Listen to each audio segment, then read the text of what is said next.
Alright. Shalom, shalom. First and foremost, we like to give all the honor, the praise, and glory unto Yahweh, Ba'Shem Yahushai, Ba'Shem Kakadash. the belongings to the elders and apostles of Great Millstone who rule well. Peace and salutations to the elect scattered abroad. Alright, this is the GMS Plaintables, Delaware camp. Alright, and we're here again to prophesy the downfall of this wicked kingdom. Alright, so first, we can start off with 1 Corinthians 1 and 18. Alright.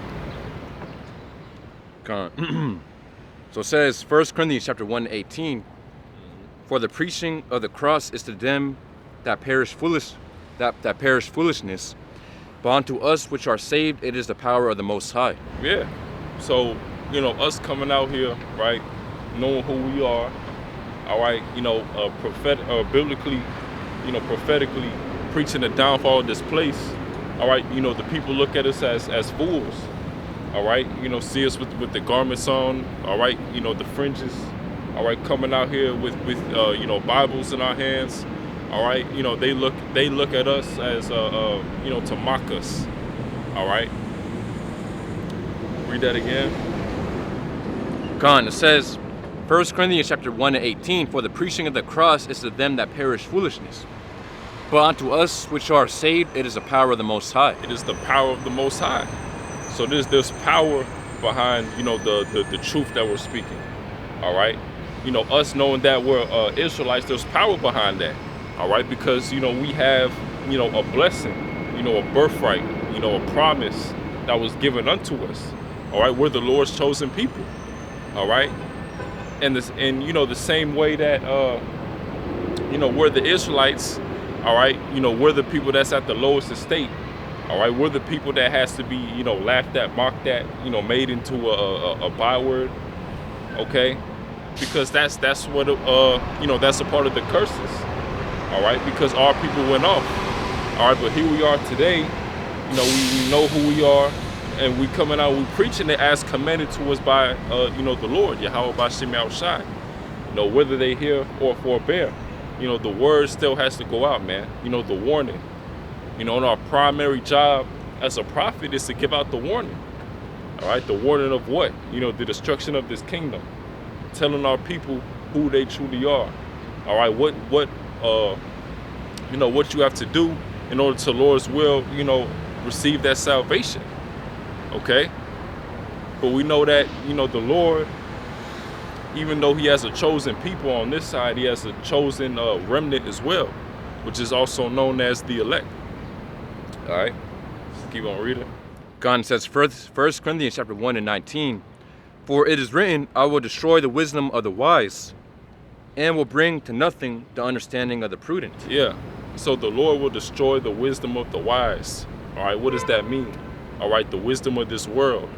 All right, no matter how many degrees you have, all right, no matter how much education you have, how many different books you study, if you don't have the Spirit of the Lord on you, it don't really matter, man. All right, read that again. It says, for 1 Corinthians chapter 1 and 19, for it is written, I will destroy the wisdom of the wise and will bring to nothing the understanding of the prudent. Yeah. And will bring to nothing the understanding of the prudent. All right, so what these people think is morally right, morally wrong, whatever how these people think a kingdom should be ruled, all right, that's all going to be destroyed. All right, these people don't model how they live after the Bible, and if they say they do, they're lying.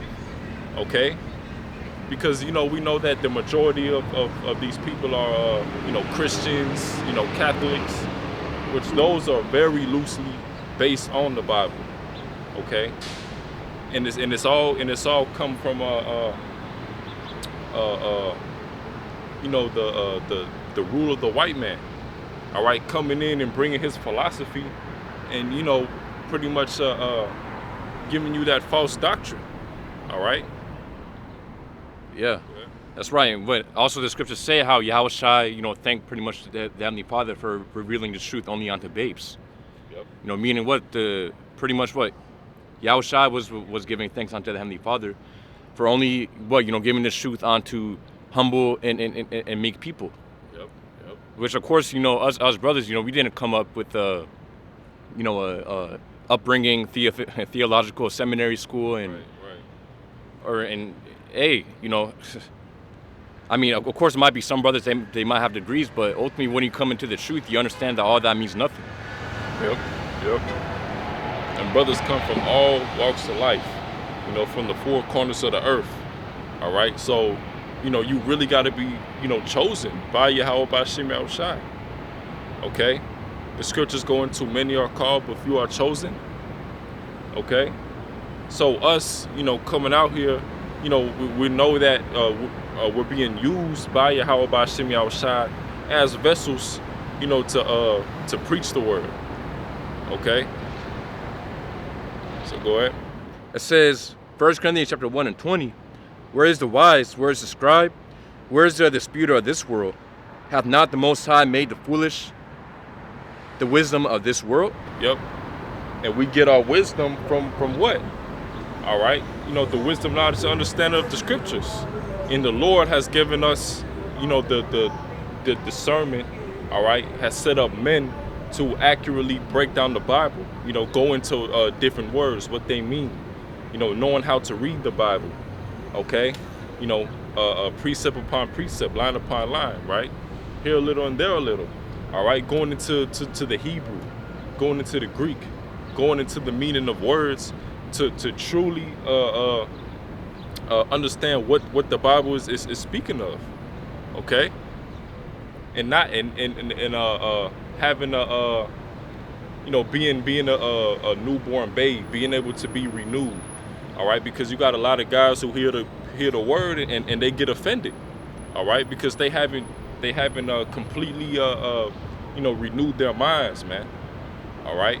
When you first hear the word, all right, everything that you learned in Babylon, everything that you learned in from Esau, you got to question it, all right? Because a lot of the things that Esau has taught the world are lies, all right? Going down to everything, his science, all right, his history, all right, his different religions, all right?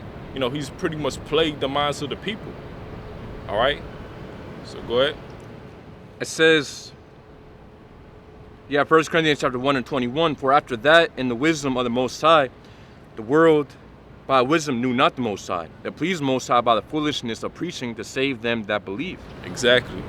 And what we're doing, it being servants of Yahweh B'Shem Yahushai, we want to please the Lord, all right? And us coming out, being prophets, doing the lessons, right?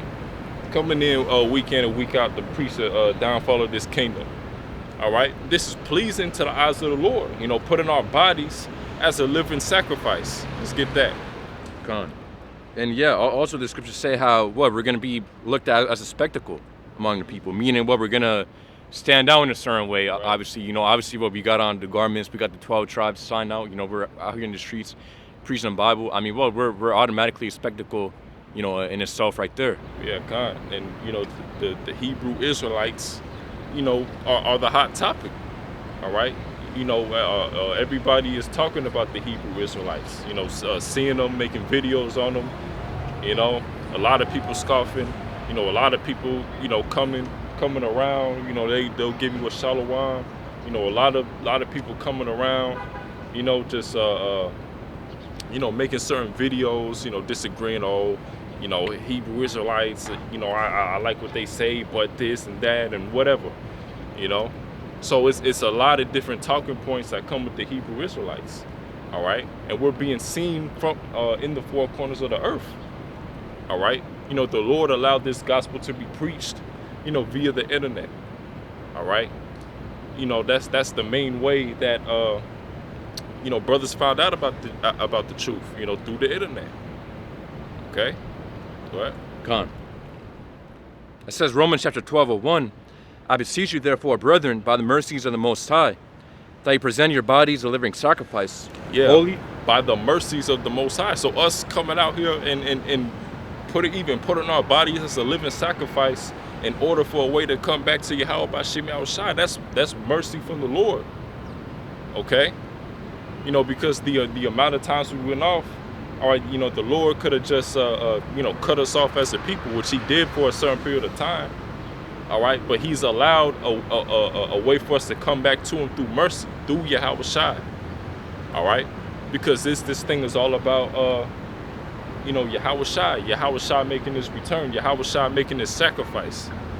Okay, if Yahweh Shai was on the scene today, he'd be out preaching as well. Okay, he'd be in the same spirit that we in, man. All right, going to the downfall of this kingdom, going into biblical prophecy, because that's what they did during Yahweh Shai's time as well. Prime example, you could read that in Matthew the 24th chapter, right? The rumors of wars, right? The earthquakes, the prophets being persecuted, Yahweh Shai, prophetically saying that in the end times, he would come back and save the elect. Okay. Yeah. So this is all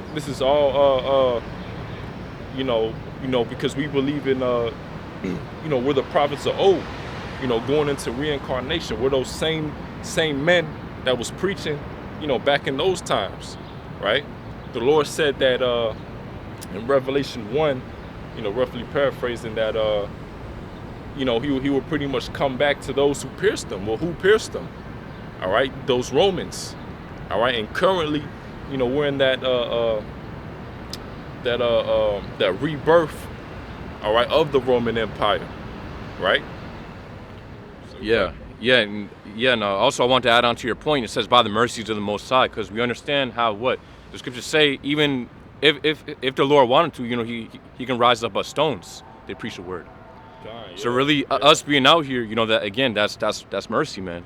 Yeah. Us being selected to do this work, that's mercy. Why? Because there's a great reward for those who do that, to do this work. And the scriptures say how, pretty much paraphrasing how, man doesn't choose himself to serve the Most High. The Lord chooses man to serve him. Of course, that's going to the Israelite elect, the elect of the nation of Israel. Ultimately, they're going to serve the Most High. Yeah, like, because, the Lord was pretty much going into, the scriptures go into, roughly paraphrasing how, the Lord, when the Lord created Jeremiah, in the womb, right? He ordained him as a prophet. So the Lord already knew that, that Jeremiah would be a prophet. Okay, so that's the same thing with the other men of the Lord. The scriptures go into men's goings are of the Lord. Okay, so whether you a scoffer, whether you a prophet, all right, whether you are modern day wicked scribe and Pharisee, all right, that's all ordained by Yahweh B'Shem Yahweh Shai. You got something in the scriptures called predestination, okay, and you see that, all right. Even Yahweh Shai, was prophesied in the Old Testament, okay. So everything was already predestinated to happen, okay. All right. Yeah, Khan, it says, Ecclesiastes chapter 1 and 14, the fear of the Lord is the beginning of wisdom, and it says, and it was created with the faithful in the womb. Ooh. So hey, there you have it. So again, and also the scriptures say this. The scriptures say how faith is a gift. Right. So not everybody can just have faith. Ultimately, that's given from on high by Yahweh B'Shem Yahweh Shai. So what? Ultimately, we have the ability to believe and have faith by the will of the Lord. Because again, not everybody has pretty much the gift to believe according to the 100% truth of the scriptures. Yeah, that's kind. Because the Lord will give you different talents and different gifts in other areas. Like you might be a good athlete, or you might be a good musician, or things like that. Well, the Lord has given us the gift of faith. Okay, the Lord has given us the gift, all right, to be able to discern what's the truth and what's not the truth. Okay, all right. So this Con. So yeah, I can go back. yeah, you can go back to Romans. Yeah, Romans 12:1, it says, I beseech you therefore, brethren, by the mercies of the Most High, that you present your bodies a living sacrifice, wholly acceptable unto the Most High, which is your reasonable service. So it's our reasonable service. All right. After us being, because the scriptures go into our people being stiff-necked people, rebellious people. Okay. So us, pretty much breaking that covenant with Yahweh B'Shem Yahushua, going against the covenants that we made with the Most High. All right, it's our reasonable service to come out here and make our bodies a living sacrifice. All right, this is a part of the mercy of the Lord. All right, us going what we go through, us being mocked, scoffed at, all right, slandered. All right, people wanting to cause harm to us. All right, that's a part of the living sacrifice. All right, or making our bodies a living sacrifice. Okay, us cutting off certain relationships, with our friends, with our family. All right, whatever aspirations you might have had in the world that don't align with your walk in this truth. You had to give up. All right, that's all a part of the sacrifices that we make, to be closer to Yahweh B'Shem Yahushua, to be servants of Yahweh B'Shem Yahushua. All right, because we see the bigger picture.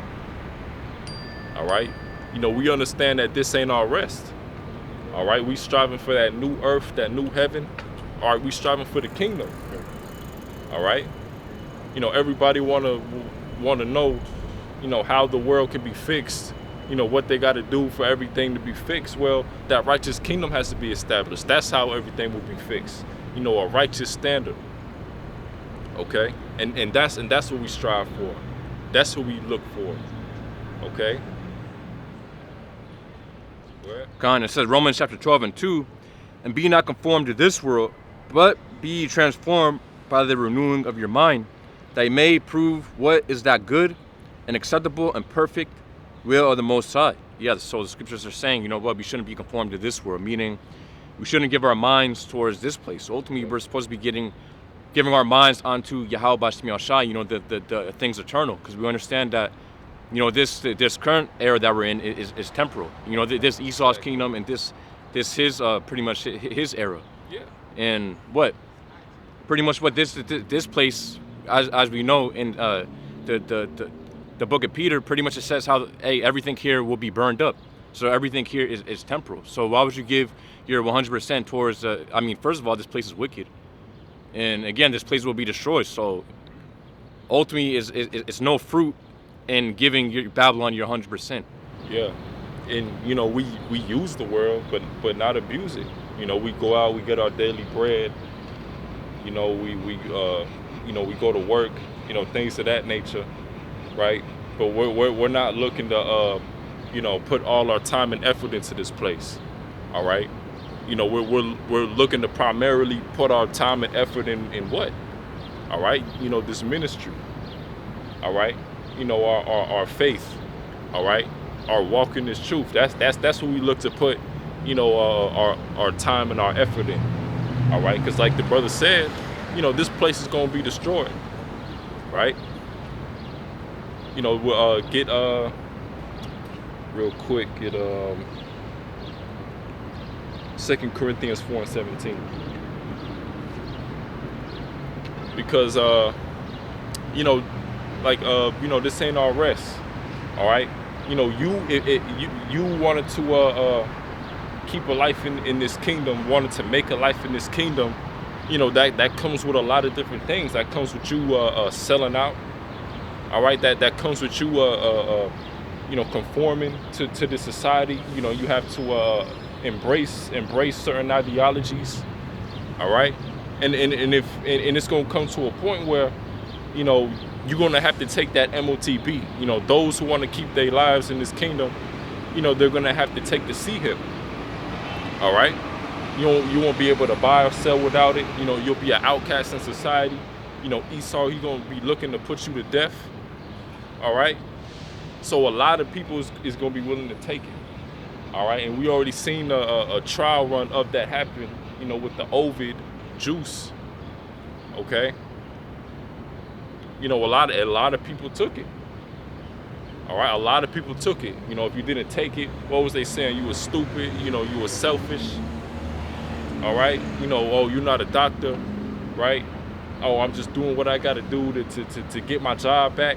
You know, oh, I'm just doing what I got to do so you know, I could be out and about in society, you know, so I could go back to the gym, so I could go back to the club, all right, so I could things could, you know, so-called go back to normal again, all right. Those are going to be the type of people that take it, man, all right. But you know, you have to be able to put those things off, right? You got to be able to detach from this world, from this society. Okay, and if you ain't able to do that, then you know you're gonna be caught up in the destruction, in the judgment. All right, let's go ahead. It says 2 Corinthians chapter 4 and 17. For our light affliction, which is but for a moment, Our light affliction, but for a moment. The things that we go through, putting our bodies as a living sacrifice. All right, catching hell at the job. All right, catching hell from your woman. All right. You know, not being taken serious, all right. You know, the ailments in the body, all right. You know, these different things that we have to go through, you know, to you know, be that servant of Yahweh Bashim Yahushai, all right. Is but for a moment, you know. This captivity that we have to go through is but for a moment, man. All right, because you know what's awaiting is what awaits. An eternal rulership, all right, an everlasting rulership, all right. That's what awaits, man. All right. So what we going through right now, when we in the kingdom, looking back, you know, we gonna look like, you know, maybe that wasn't so bad, you know, because of you know, the glory of the kingdom, you know, the power we gonna have in the kingdom, you know, the pleasure we'll have in the kingdom, you know, being perfect, you know. And that's what we strive, man, you know, to be perfect. All right, go ahead. Yep, it says 2 Corinthians chapter 4 and 17. For our light affliction, which is but for a moment, worketh for us a far more exceeding and eternal weight of glory. A far more and exceeding eternal weight of glory, man. All right, and that glory will start, you know, when we, Lord's will, get beamed up in those chariots, you know. The salvation, all right, Yahushua coming back with the angels, beaming up his elect, you know, while this place is getting destroyed, man. You know, getting those perfect bodies, you know, getting that spiritual power, all right, you know, putting these different, you know, heathens, all right, started with the Edomites, into slavery, okay. That's what we're looking for, man. We ain't looking to get, you know, some damn, you know, reparations from Esau, man. All right. Which the only true way for the reparations to happen is for him to give us this kingdom. Careful, you don't want to overheat. Oh God.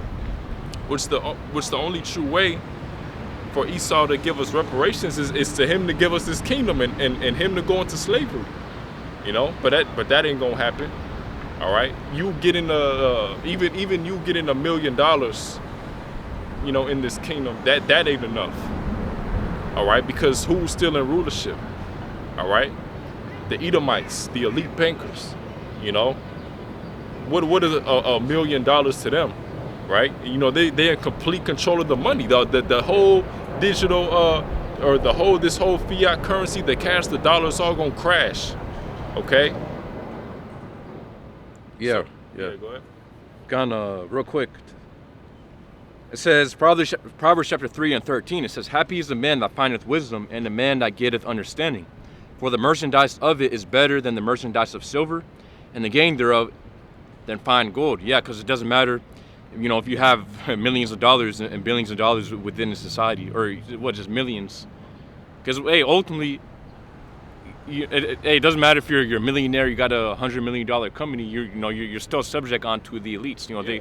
they can pretty much mess you up. Put you in court, or for whatever reason, and pretty much destroy your life. Yeah. Look at and even to get those millions, right? You have to be a sellout. You cannot just do whatever you please. You cannot just go against the society, right? And have them type of millions. No, you got to be a sellout, man. All right. And not just that, once you had, the people who have, millions and millions and millions of dollars, right? Who sold out, they're actually more of a slave than we are. Just because they have money, all right, that doesn't really mean anything. Because look what they did to Kanye, speaking up, right? Whether it was set up or not, that's how they go down. Look what happened to this guy Diddy, which we know that he's a wicked nigga, right? But all you damn Edomites is doing the same thing, man. All right. So whether he did something to piss off the elites, or the Amalek, record chief record label top guys, or however you want to say it, all right, that can happen to any Jake that goes against, that has those type of millions. Esau, he has a file for each one of them. He has some dirt on each one of them, for them to go to jail. He'll put them to death, all right, because they have that amount of money and influence. And if you have that, you better do what Esau says, all right, or he's going to take you out of here one way or another. Yeah. And anyways, what the scriptures say, how wisdom, knowledge shall be the stability of thy times. Right. So it doesn't matter if you're, you have hundreds of millions. Ultimately, what your riches won't save you. Your carnal riches won't save you. Because if you're still here in Babylon and Great, you're trying to get, or what, and hey, again, you're, you can't make a money shield and protect you from the nuclear missiles. And yeah, of course, we understand how the rich, they might flee, or they're gonna have a bunker somewhere. But hey, ultimately, Yahweh Bashmi Shai will get everybody in the end. It doesn't matter if you're a billionaire, you're in some remote island that's pretty much way far off from World War III. It doesn't matter, because hey, once the 144,000 come down, as the scriptures go into Revelation chapter 7 and Revelation chapter 14, they go into the 144,000. Well, pretty much as we know, the Lord's going to command them to come down and establish righteousness upon earth through His will. Yep. So anybody who's hiding will be found. Yeah, you can't hide from the Lord. All right, in the scriptures is so powerful, because you got these different Edomite scholars, and because the banking families, the elites, right? They all know what's prophesied in the Bible, right? And they're doing anything they can to stop it, but they cannot stop it. And we're reading exactly what's going to happen, because the reason they're making those underground bunkers is not just to evade the destruction of this place. All right, it's also to hide from Yahweh Shai once He makes His return. So the Lord is literally telling you, what you're going to do before you do it. And Esau, he's doing whatever he can, to change his fate, but he can't do it. All right. That's why, in the scriptures, you read in Matthew the 24th chapter. You read in books like Revelation 6. All right. Revelation or the book of Revelation. Right. Going into those prophetical prophecies. All right, even going back to the book of Genesis, the 25th chapter, right? When Jacob and Esau was born, symbolizing, what kind of what would happen. Esau being the first, or Esau being the end of this kingdom, right? And Jacob being the beginning of it that followeth. That's what represented, Esau coming out first, Jacob holding the heel. Coming out, right after Esau. All right. So we're seeing, biblical prophecy unfold before our very eyes. So we're seeing the end of this man's kingdom happen before our very eyes, man. Okay. It says Proverbs chapter 3 and 15. She is more precious than rubies, and all the things thou canst desire are not to be compared unto her. Yeah, so our main thing should be getting this wisdom, man. Getting the wisdom, knowledge, understanding of Yahweh Bashmi Al-Shai, which is what found through these scriptures. Right. And of course, we receive the understanding and the breakdowns. Of course, the Lord uses His prophets to do so. Starting with our elder apostles, Grand Millstone, elders on down. We have the understanding. You can't just open up the Bible any random day and expect to get the knowledge and wisdom and understanding out of it. No, ultimately somebody needs to break it down onto you. Exactly. So again, Yahweh Bashmi Ashai uses, and obviously the Lord's not going to come down Himself to do it, because again, the Lord, He's the King. He's gonna send His messengers to do it, which again are the prophets. Yeah, that's right. You can't just read the Bible from Genesis to Revelation in a chronological order, right? And think you're gonna get the understanding. You can't read it. You can't just read the Bible like it's a novel or something. Like it's just like you can't just read it like that, because you may understand certain events that happen, but you it's certain things you won't understand. All right, like who the Gentiles are, like breaking down biblical prophecies. Okay, who the Edomites are today, who the Israelites are today. Okay, it's certain things that you just won't get just straight up reading it. All right, you need teachers to teach you it, man. All right, teach you why the way that Esau broke it down was wrong, and give you the real understanding. Okay. Yep. Yeah, Con. So going back.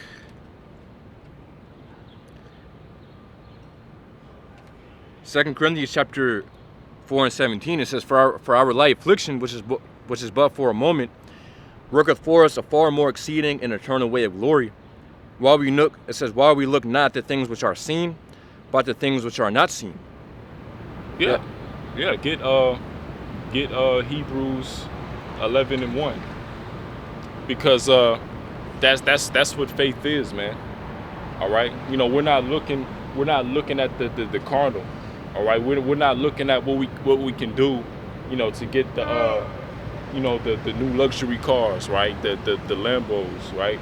Ferraris, right? Rolls Royce, living in this big mansion, right? Having all the precious metals and gemstones and things like that. We're looking for the kingdom, and the Lord has given us the spirit to see what's to come.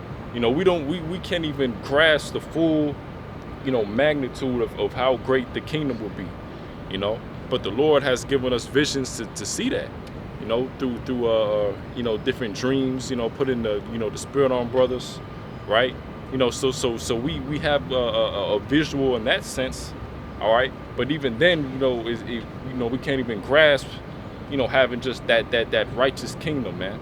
Even one that was greater than the ones when King David was on the scene, King Solomon was on the scene, man. All right, because we're gonna be perfect, man. All right, go ahead. It says Hebrews chapter 11 and 1. Now faith is a substance of things hoped for. Let me read it again. It says Hebrews chapter 11 and 1. Now faith is the substance of things hoped for, the evidence of things not seen. Yeah, the evidence of things not seen. What's hoped for? All right, what are we hoping for? All right, we hoping for this kingdom to go down. All right, and for that righteous kingdom to be established, and we're not hoping for that to happen. That happens within or 1,000 years plus from now, 1,000 years plus from now. We're not hoping. No, we hoping that happens, today, tomorrow. All right, this year, next year, man. Yeah. All right, now we want that to happen now, man. All right, we're not kicking our feet back, getting comfortable in this kingdom, and saying, oh well, it could happen 1,000 years from now. No. All right, that's not what we're looking for, man. Yeah. All right, we looking we're not looking for Yahweh Shai to come back, not in our lifetime. all right, so to speak. All right, and that's what it is. You know, got a lot of these guys is scared. A lot of these guys know they sold out. All right, a lot of these guys are living it up. All right, having a good life in Babylon. Don't want to see it go. All right. Well, no, we hate this place. We hate our lives. All right. We don't love living in this world. All right. Scripture's going to he that loveth his life shall lose it. All right. And we don't love our lives, man. All right. We hate, going out every day and seeing this wickedness, man. Our women being harlots, CMOs, our people committing idolatry. All right, adultery. All right, completely going against you. How about Shimmy? I was shy, man. All right, and we ready, and honestly, man, we ready for a lot of you niggas, man, to get fucked up, man. Are we waiting a lot of you niggas to get judged? All right. Go ahead. It says, Hebrews 11:1. Now faith is a substance of things hoped for, the evidence of things not seen. It says, for by the elders obtained a good report. Through faith we understand that the worlds were framed, it says, by the word of the Most High, so that things which are seen were not made of things which do appear. And ultimately, adding on to the brother's point, as the scriptures say, haste. We haste in the day of Yahweh Bashmi Shai. So what? Hasting and hasting is not just kicking them back and pretty much waiting for the Lord to come back, because again, that's the spirit that a lot of these anti-Christians are in. The spirit of pretty much kicking them back and waiting for quote unquote Jesus to come back, and they're not doing anything. Ultimately, what the scriptures say, how or pretty much how even the laborers will be few. Yeah. Showing you that again, they're in order to actually hasten the day of Yahweh Bashmi Shai, you have to be laboring for him. You have to be doing this work. You have to be doing his will. Yeah. Get Revelation 19, going into the spirit of prophecy, right? And that's the key right there, right? We go into prophecy. Something that you don't see these Christians do, or you don't see, a lot of these other Israelite camps do, is go into prophecy. All right? That's what we're supposed to be doing. That's us hastening this coming. We watching for the signs. All right? We looking at the prophecies go past. We looking at the world events, filtering it through the scriptures. All right? Why are these certain guys not going into the conflict between Iran and Israel? All right, or the Lil Hats. All right, why are they not going into that? Why do a lot of these different camps? It's a gray area when you go into the MOTB. They dismiss the MOTB. They always have something to say against the MOTB being the Sea Hill. Okay. Why are these different camps not going into the return of Yahweh Shai? Going into the kingdom. Everything is always about here. Yeah, getting married, getting married with the state. All right, building up a Hebrew community. Okay, everything happening in Babylon. Yeah. Okay. Hey. Yeah, that's why the elder apostles say, how, hey, a lot of these camps are just pretty much, a twist of the actual Christian church, man. It's just the Christian church with the Israelite spin on it. Yeah, that's pretty much the IUIC at this point. Except the only main difference at this point is that they at least they that the law's not done away with. But even then, they all about the law. Okay, which this you're supposed to keep the law to the best of your ability. But the primary thing that's going to justify us is the faith that we have, man. All right. Yeah. So I got that. You want me to start at the top or spirit of prophecy? Just go straight to the point. It says, Revelation chapter 19, and we can start, I guess, start verse 7. It says, let us be glad, it says, let us be glad and rejoice and give honor to him, for the marriage of the Lamb is come, and his wife hath made herself ready. Yeah, the marriage of the Lamb is come, Yahushai, and the wife made herself ready. All right, going into the elect. All right, we're making ourselves ready, for the marriage of the Lamb. All right, when you think about a woman getting ready for a husband, what is happening. All right, you're learning, how to serve that man. You putting on, different oils and such. Getting yourself ready, for that marriage. All right, and we're doing that in the spiritual sense. Okay, getting ourselves ready, right? Through our sacrifices, this wisdom, knowledge, and understanding, right? Preaching the gospel. All right, we getting ready for that marriage of the Lamb, man. All right, go ahead. It says, verse 8, and to her was granted that she should be, it says, arrayed in fine linen, clean and white, for the fine linen is the righteousness of the saints. Or it says, for the fine linen is the righteousness of saints. And he said, and he saith unto me, right, blessed are they which are called unto the marriage supper of the Lamb. And he saith unto me, these are the true sayings of the Most High. So it says, verse 10, and I fell at his feet to worship him. And he said unto me, see thou do it not. I am thy fellow servant, and of thy brethren that have the testimony of Yahushai, worship the Most High. For the spirit of Yahushai is the spirit of prophecy. So the spirit of Yahushai is the spirit of prophecy. All right, and don't find it to be a coincidence, that these different camps, like the Sakari, right, the Genesis, who believe that you're not supposed to worship Yahushai. Don't find it ironic or a coincidence that these guys aren't going into prophecies, or these guys is constantly waxing worse and worse, changing things up, right? Changing up the doctrine, right? Trying to be too deep, trying to be, instead of pushing prophecy, they pushing debates and such, and it comes off as insincere. Right, it comes off like you're using this truth as a money grab type of thing, as a business, as a hustle. All right, it don't come off as you being sincere. Okay, you Hebrew in the Hellcat. The guy Hakai, who's now in Genesis, saying he's gonna he has a life outside of the truth. He's gonna hop in the car.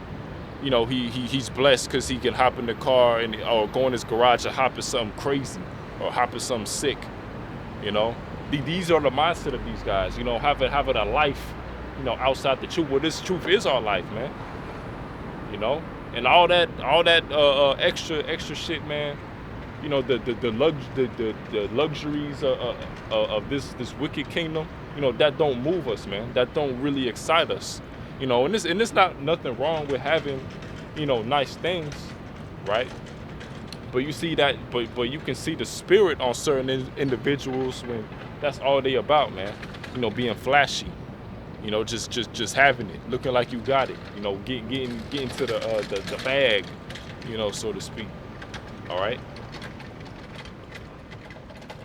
Con. It says, Revelation chapter 19 and 11, and I saw heaven open, and behold, a white horse.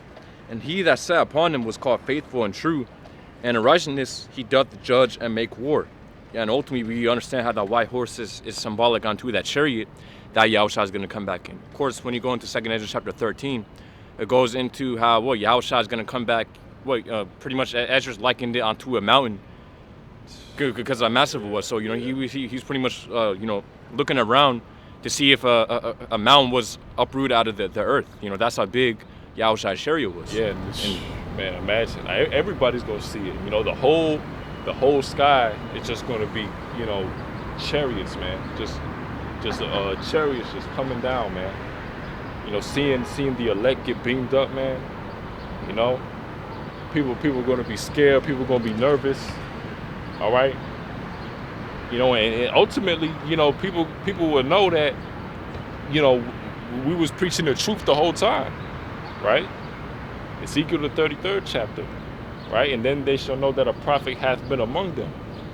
All right, so they'll know that we've been preaching the truth.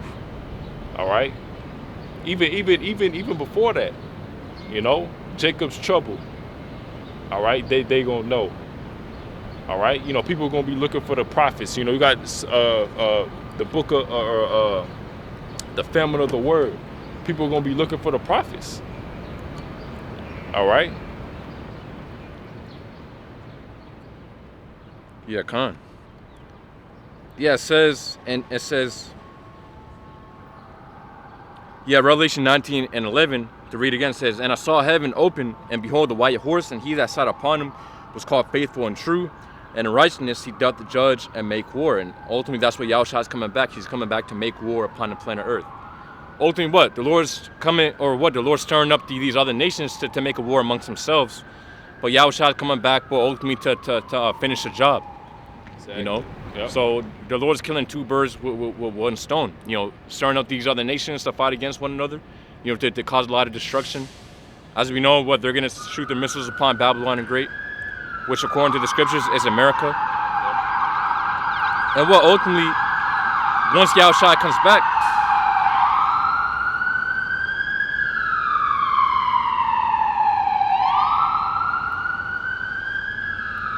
yeah, but of course, ultimately, once Yahushua comes back, what? He's coming back to also aid into the destruction of Babylon the Great.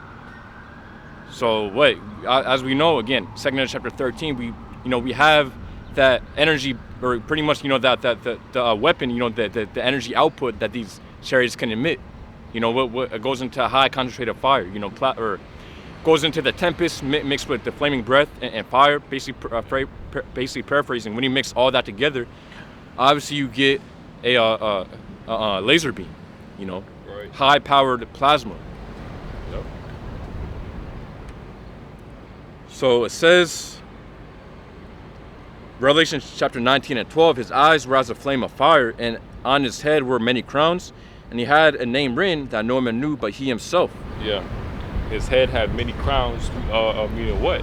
You know, him conquering, you know, these different nations. All right. So Yahushua is coming back to make war, all right, against these different nations, because we know that, you know, once you know, Yahushua comes back, you know, these different nations is going to try to, you know, team up and go against Yahushua. All right. But, you know, we know that, you know, it's going to have no effect on Yahushua, man. Yahushua is going to be a complete, you know, obliteration, you know, and straight into slavery, man. All right? Yeah, Khan.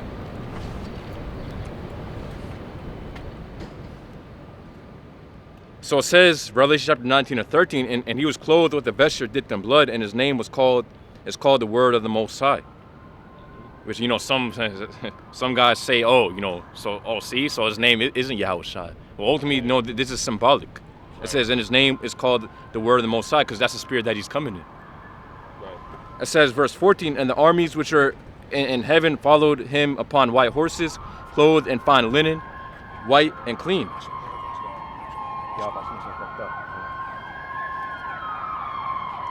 So it says, Revelation chapter 19 and 14, and the armies which were in heaven follow him upon white horses. It says, clothed in fine linen, white and clean. Yeah, and of course, well, ultimately that's going into the angels that's going to be accompanying Yahushua during his return. You know, Yahushua's army, which is going to be what? Of course, Michael the archangel, and, you know, pretty much the rest of the angels, you know. It says, followed him upon white horses. Obviously, this is symbolic, again, going on to the chariots, the so-called UFOs that what the Lord and his angels will be coming in. Yep, white going into, you know, the purity, and horse going into power. right? So it's going into just the power, that the chariots hold. These are the vehicles, that Yahweh Shai, the angels use. You don't need a steering, controls, and you don't need to put fuel in it. All right, these are the ultimate vehicles.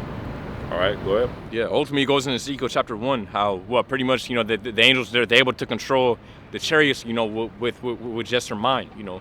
I don't know if to the brother's point, you don't have to press a pedal or hit the brakes in the chariots. Yeah, you don't have to take a 12-week course on how to drive a chariot. Yeah, right? Yeah. You don't need a license and registration. Yeah, license, certification.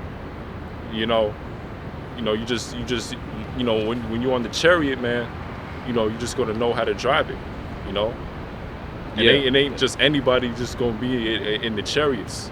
Because as soon as the elect, get beamed up and they get into the chariots, they're gonna be perfect. All right. Yeah, exactly. And it's like that movie Avatar. And pretty much it goes, once when the Navi people they're able to connect to the animals, or the rideable animals, pretty much directly, by using their hair. So once they do that, they're able to control the animal. Yep. So it's going to be the same thing. Of course, not the exact same thing. We're not going to have to connect our hair to the chariot, but ultimately our spirits will be connected to the chariot. Yep. And that's the same thing how the angels pilot theirs. Right. So it says, Revelation chapter 19 and 15, and it says, "And out of his mouth goeth a sharp sword, that with it he shall smite the nations, and he shall rule them with a rod of iron." It says, "He treadeth the winepress of the fierceness of the fierceness and wrath of the Almighty power." Yeah. So these other nations, they gonna have to go into slavery. It's no way around it. Well, you got the so-called Jays that believe that they're the people. Yeah. So, but if they were the people, they would have when they went back to the land, they would have went back and took over the region, not with a physical military. Right. It tells you that our bodies are going to be changed. You mentioned something about our bodies being changed in Corinthians 15th chapter. Yep. They're not going to be a part of the international community where they got to go before Congress or go before the UN. The real people don't have to do that. The real people don't need to be propped up and exist because of the United States. God. They only exist, those people, little hats only exist because of the United States. So how can they be the people? That's impossible. The real people would have took the river, from the river to the sea, from the Euphrates River to the Nile River or Mediterranean River. They would have did that without a physical military. It would have been a spiritual chariot of Israel, which is controlled by the minds of the Israelites. They would have easily took it overnight, within 24 hours. They would have had the river to the sea in the whole planet, and other planets. So that just on that fact alone, and what Ezekiel 36 chapter tells you that there are imposters that live there. That's why the people in the region know that they're not the people. The people in the region, the Arabs and the Iranians, the Persians, the Carmenians, it tells you that in Apocrypha. All right, the people in the region know they're not authentic. Like Maduro came out and said that. There's a clip that was surfacing around him saying Netanyahu no authentico. All right, so he's not. Everybody already knows. It's just they still not telling the whole truth, because Maduro is an Israelite. All right. So, but they know that they're not the authentic people. They're not the people of the Bible. We are the people of the Bible. Maduro, he's the people of the Bible. Man, one from his tribe, I believe, that Zebulon or Asher, Venezuela. Yeah, So the only thing that's linking them to the land is that they're the Edomites. They're the biblical Edomites. All right, is that they used to dwell south of Judah, and they ran the Roman Empire. All right, they had different tribes that formed different nations of the Edomites. And from our belief is that the ones that converted to the witchcraft form of to be an Israelite is the ones that came out of the Caucasus Mountains. All right, you had some of them that converted to Christianity, Islam, and what we call today Judaism. Because that's like with the Talmud. The original people didn't Like the Lord, the Yahweh Shai didn't read out of the Talmud. That's the center of their religion, the so-called Jewish religion. It's the Talmud, not the laws and the prophets. All right? Yeah, precept, you want to bring it? Yeah, I got something. Yeah, go ahead. Gone. It says, Ezekiel chapter 36 and 4.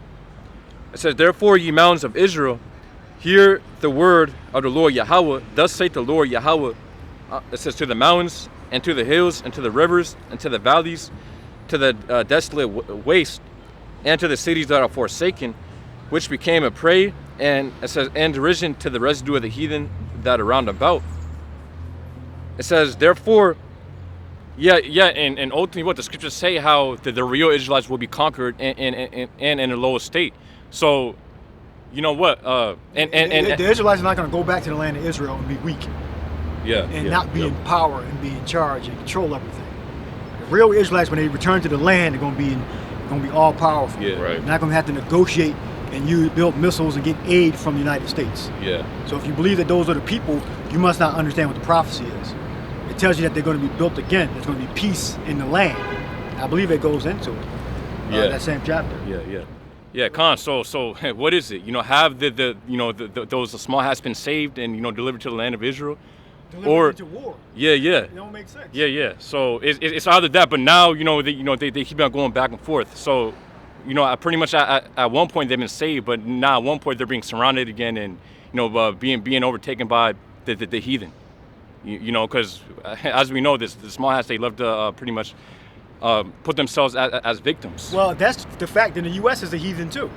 So why the hell is a heathen helping you? Because y'all actually the same people. That's why. Y'all the same people. That's a trick. Yeah. So the heathen is not just people you don't like. The heathen is people you like too.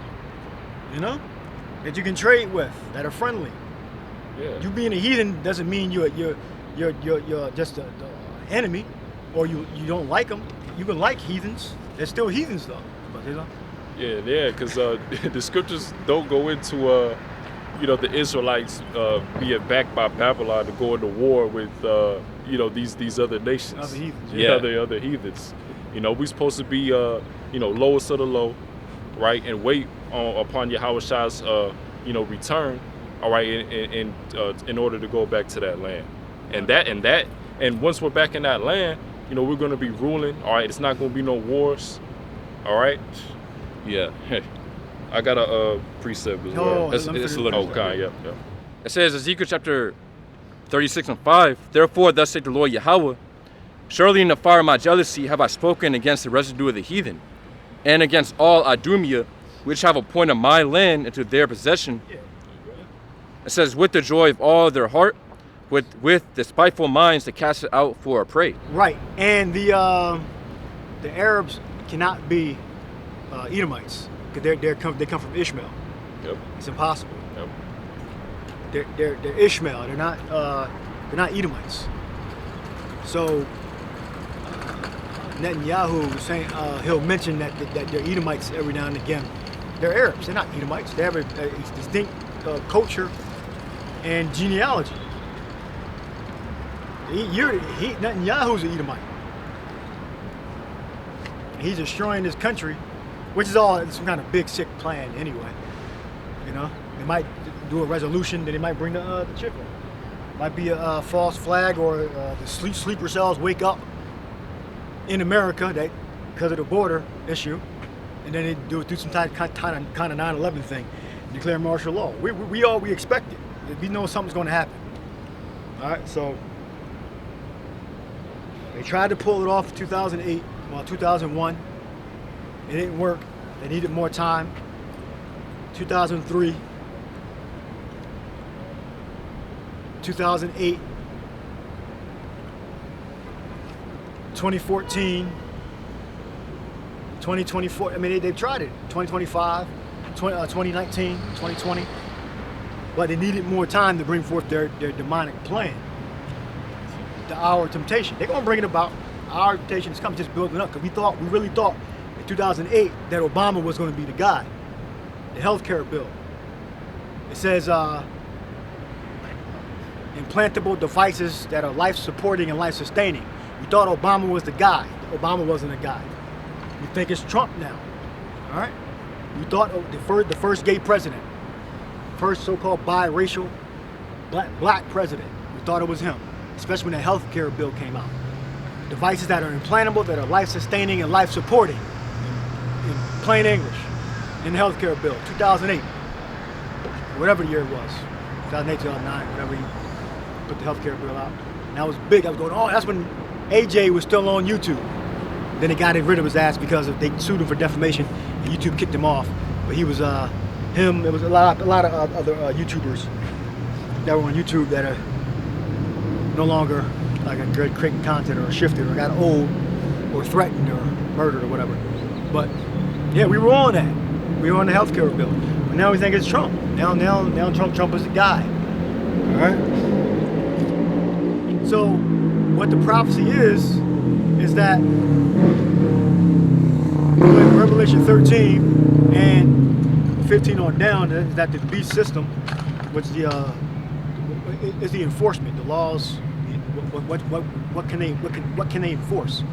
If you don't take the implant chip, you're gonna be put to death. It's probably gonna be via either summary execution or through the concentration camp. Now the elect are not gonna take the implant chip.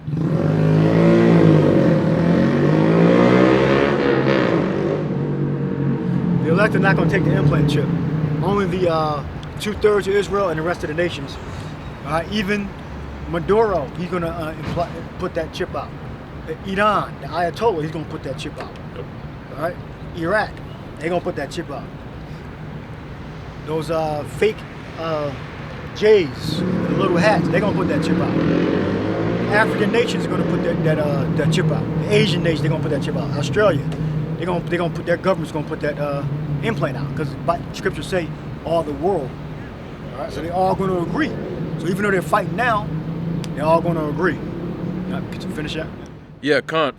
So it says, Ezekiel chapter 36 and 6, prophesy therefore concerning the land of Israel, and say unto the mountains, and to the hills, and to the rivers, and to the valleys, thus saith the Lord Yahweh, behold, I have spoken in my jealousy and in my fury, because ye have borne the shame, it says, of the heathen. Yeah, exactly. It says, therefore, thus saith the Lord Yahweh, I have lifted up mine hand. Surely the heathen that are, it says, that are about you, they should bear their shame. Exactly. So ultimately, Yahweh Bashim Yashad is going to judge the heathen. It's especially Amalek. The scriptures say how the Lord will be at forever war with Amalek. Amalek being the chief tribe of the nation of Edom. So what? Ultimately, Yahweh Bashim Yashad, and what the first nation on the Lord's list is Esau. We know how the Lord's going to judge all the heathen, but what? The first one on his list is Esau. Esau, Edom. Yep. So it says, Ezekiel chapter 36 and 8, it says, but ye, O mountains of Israel, ye shall shoot forth your branches, and it says, and yield your fruit to come to my people of Israel, for they are at hand to come. Did you say I would do better unto you than the first? Did you read that yet? I would do better. You didn't read it, let's keep reading. I would do better. So is there? Are they doing better than he did at our beginning? It's going to say that. No, they're in a constant state of fucking war. How the hell can they be the people? Where it say that the Israelites going to get into a constant war with the heathen around them? No, it says it says once the Lord returns, we're going to be forever at peace. So he can wipe away tears from our eyes. The Revelation, and the heathen are going to serve. So from the river to the sea is true. That is a true prophecy, but they ain't the people. They ain't gonna be. They're gonna be fighting a bunch of wars. They're gonna militarily take the river to the sea, from the Euphrates River to the Nile River. They're gonna be fighting a bunch of terrestrial wars. When we get our new bodies, we're gonna be halfway between angels and man. We're gonna be the highest form of man on the planet. All right, but we're gonna be between. We're gonna be like demigods, like men gods on earth. All right. We're gonna be like Yahweh Shai, but we're not gonna be subject to death. And our stature is gonna be greater. Like how the Canaanites were, like the sons of Anak, they were strong and tall. That's how we're gonna be. We're gonna be taller than them. Even though we can still beat the shit out of them, even with that height, even with their renown. You know. Well, it proves that the Israelites, our ancestors, exterminate the Canaanites out of the land, even with the sons of Anak. You know, whether it's the stature, whether it be their glory or strength and power. The 12 tribes went in there and beat the shit out of them, even with their legends and the names they got, their renown. All right, and he said that we were in the sight as grasshoppers unto them. That means the tallest Israelite was still shorter than them Canaanites. All right, so and we still beat them. So, but in the kingdom it ain't gonna be like that. In the kingdom we're gonna reverse. We're gonna get our godly stature and a glow. Even if we don't have a glow, we're still gonna be able to tell the difference. We're gonna have the high look on our face. We're gonna have the stature, the physical stature, and then we're gonna have a glow to bring our God status in. Even without the glow, you're gonna see the difference. All right, because it says that we're gonna be like David in that day. All right, and we're gonna shine like the stars of heaven. All right, go ahead, continue. God says, Ezekiel chapter 36 and 9, for behold, I am for you, and I will turn unto you. It says, and ye shall be tilled and sown. Yeah, we're not gonna have to bring imports in to till the land. We're not gonna have to depend on the United States or other governments for our very existence to even exist. All right, we're not gonna have to depend on the Rothschilds to bring his tribe into the land. All right, our power is gonna come from the Holy Spirit, and we're gonna be gods on earth, taking what we want. It's gonna be a total supremacy with chariots, fire, everything. All right, because Yahweh Shai's actual appearance, the Father's actual appearance, is multicolored, darkness, fire. When they make you think that's what Satan looked like. What? Proverbs 18th chapter, I believe, right? Darkness was under his feet, fire issued out and all that. That's not Satan. That's Yahweh. That's the angels. Yep. The Lord Yahweh is the everlasting fire and consuming flame. I believe that's in Hebrews. But they try to make you think that's Satan, and that's really the Most High.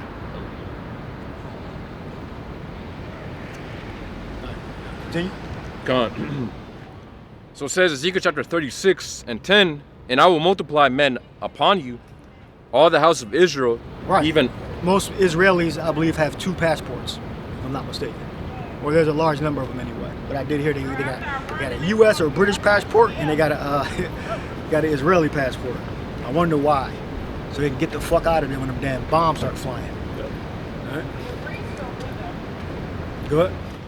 It says, and I will multiply men upon you, all the house of Israel, even all of it. It says, and the city shall be inhabited, and the waste shall be, it says, let's look here. Yeah, it says, and the city shall be inhabited, and the waste shall be builded. It says, verse 11, and I will multiply upon you man and beast. And the waste shall be builded. They think, they bringing in construction vehicles. They're bringing in down to transfer Constructicons or constructor bots, and taking the Palestinian land and building new homes. That's what that means? No, slaves are supposed to be building those homes up. And you're supposed to have spiritual power. You're supposed to have a glow to you. You're supposed to be 10 feet, 12 feet tall, however tall the Israelites are going to we're going to be. All right? Not these weak, pale flesh men building settlements, violating international law. Come on, man. We ain't going to have international law. Is going to be whatever Israel said. They're biblical Israelites, us. Go ahead. It says, and I will multiply upon, so Ezekiel chapter 36 and 11, and it says, and I will multiply upon you man and beast, and they shall increase and bring fruit, and I will settle you after your old estates, and will do better unto you than at your beginnings. Yeah, and do better than at our beginnings. So go back to the Garden of Eden. Better than that. Better than Solomon's good reign. 40 years of peace. All right. So our beginnings technically were what? The garden. That's when everything was in like Avatar form, so to speak, like Avatar. Everything's big, You know, Yahushua said he gonna do better than us in our beginning. So it's gonna be like the Garden of Eden again, but better. All right. Yeah, it was paradise. That's what Eden mean, right? I mean paradise. Yeah, paradise. Paradise. It's gonna be better than paradise. Because we were subject to death. As soon as we accumulated the knowledge of it, as soon as we got that knowledge of death and evil, and wickedness, that's when we died. And the left-hand side taught us that. It taught the woman first, and then taught Adam, and then because of the woman, and then because of Adam's actions after the woman, that's why we died. That's why we died today. All right, good. It says, so it says Ezekiel chapter 36 and 11, and it says, and I will multiply upon you man and beast, and they shall increase and bring fruit, and I will settle you before your, after, like it says, and I will settle you after your old estates, and will do better unto you than at your beginnings. Yeah, so how is it they're not fulfilling prophecy? Impossible. So we didn't get there yet. So that means they can't be the people. What? It says, and you shall know that I am the Lord Yahweh. Yeah, so we already read in the earlier verses that the Edomites control the land now. All right, they're appointing the land. All right, first you had the Arabs that came in there, conquered. After the the Romans, Turks were there, which they're a mixed people. Turks, Edomites, Arabs, main group people. Then the Arabs were there. Then the last people that are there now, Edomites. Esau, Edom. And you got a lot of Edomite blood mixed amongst those Arabs that are around there, namely Jordan, Lebanon. A lot of Edomite blood mixed amongst the Arabs, because Arab does mean mix. All right. Go ahead. It says, Ezekiel chapter 36 and 12, yeah, I will cause men to walk upon you, even my people Israel, and it says, and they shall possess thee, and thou shalt be their inheritance, and thou shalt no more henceforth bereave them of men. All right, so they're being bereaved of men. Look up bereaved. How many people have died? October 7th. The recent ballistic missile attacks from Iran. All right. They're being bereaved of men. They're not fulfilling prophecy. What does bereaved mean? It says Hebrew word shakal, meaning make childless, miscarry. It says to cause barrenness. Yeah, meaning it's another way of saying that you're not going to die. You're not going to die anymore. There'll be no more death. Other nations aren't going to come up against you, and you're going to suffer losses. You're not. The prophecy is that will not happen. What? It says, show barrenness or abortion. Yeah, it's already started. So, yeah, that's what they're doing. All right, go back to verse. It says, Ezekiel chapter 36 and 13, thus saith the Lord Yahweh, because they say unto you, thou land devourest up men, and hast bereaved thy nations. Therefore thou shalt know, it says, therefore thou shalt devour men no more, neither bereave thy nations any more, saith the Lord Yahweh. It says, neither will I cause men to hear in thee the shame of the heathen any more, neither shalt thou bear the reproach of the people anymore. Yeah, so this prophecy didn't come to pass yet, so they shouldn't even be there. Because the heathen had the control of the land. All right, so, the people that identify as being Jays, they should be there right now, because they're fulfilling prophecy. The Arabs should be there right now because they're fulfilling prophecy. They're both heathen nations, meaning dwellers that are not Israelites, so to speak. Or country dwellers, people outside of the mainland of Israel, heathen. So they're supposed to be there because they're fulfilling prophecy of being the actual heathen. But the biblical Israelites are not going to be there until they're returned there by the Messiah, until Messiah comes. All right? The Messiah is going to return the biblical Israelites, the authentic Israelites, to the land. What? Kind of says Ezekiel 36 and 15, neither will I cause men to hear in thee the shame. It says, neither will I cause men to hear in thee the shame of the heathen anymore. Neither shalt thou bear the reproach of the people anymore. Neither shalt thou cause the nation that says thy nations to fall anymore, say the Lord Yahweh. Yeah, it calls thy nations. It says S, right? Yeah, nations. Yeah, because Israel is many nations. That's the prophecy in the book of Genesis, at least 3 times. That we were going to be a multitude of nations. Yep. Multitude of company. Good. It says, verse 16, moreover, the word of the Lord Yahweh came unto me, saying, Son of man, it says, when the house of Israel dwelt in their land, it's like, it says, dwell in their own land, they defiled it by their own way and by their doings. Their way was before me as the uncleanness of a removed woman. It says, wherefore I poured my fury upon them, for the blood that they had shed upon the land, and for their idols wherewith they had polluted it. All right. Yeah. So what's one pollution?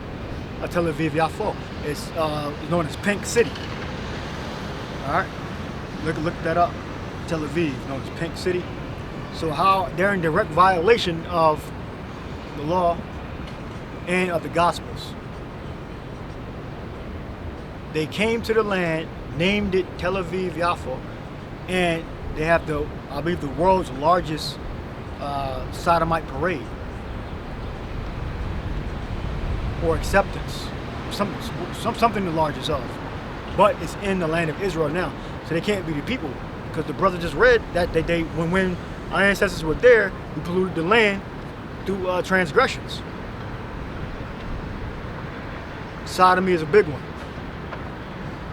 You got something on Pink City real quick? Yeah. Okay. So yeah, it says while Tel Aviv is famously known as the White City due to its Bauhaus architecture, it's also sometimes referred to as the Pink City within the context of attracting LGBTQ plus tourism and promoting itself as a gay-friendly destination. This usage is linked to the concept of pink washing, where the city's LGBTQ-friendly policies are highlighted to deflect attention from other political issues. Right. Well, that's one issue, but I don't think it deflects. I don't agree with that statement. They have they have policies that welcome sodomites. That's the point. They have policies that welcome sodomites, and if they were the biblical Israelites returning to the land, they would not allow such a thing. Right. Arabs would call that haram. All right, and that would be a transgression. That would be khatayaf. Khatayaf. You got different words for sin. Khatayaf. All right, sin. That would be a sin. Sins. That would be sin. That would be transgression. All right, but that's not a sin apparently to the government of the people that identify as Jays, all right, or Yisrael, all right, that are in the land now. And we are the biblical Israelites, right, Yashar Allah, all right. We suffered the curses. We suffered the curses in Deuteronomy 28th chapter. We suffered the curses of the prophecies written by Isaiah, Ezekiel, Jeremiah. We suffered those curses. All right. More. You go to Psalms 18. It gives you the description of your Father in His presence. It says Ezekiel chapter 36 and 19, or it says verse 18. Wherefore I poured my fury upon them, for the blood that they had shed upon the land, and for their idols wherewith that they have polluted it.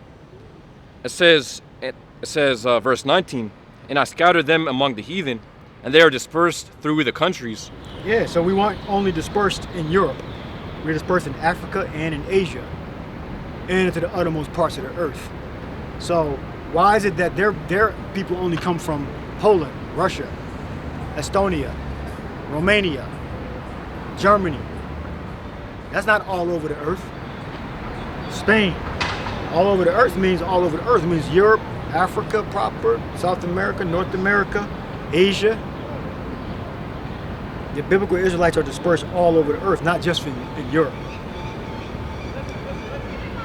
And where do they often come from? They all came from Europe to supposedly return to the land, but they can't be the authentic. They're not fulfilling the prophecies.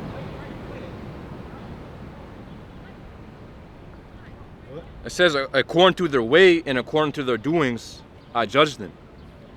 It says, verse 20, so Ezekiel chapter 36 and 20. And when it says, and when they entered onto the heathen, whither they went, they profaned my holy name. When they said to them, these are the people of the Lord Yahweh, and are gone forth out of his land.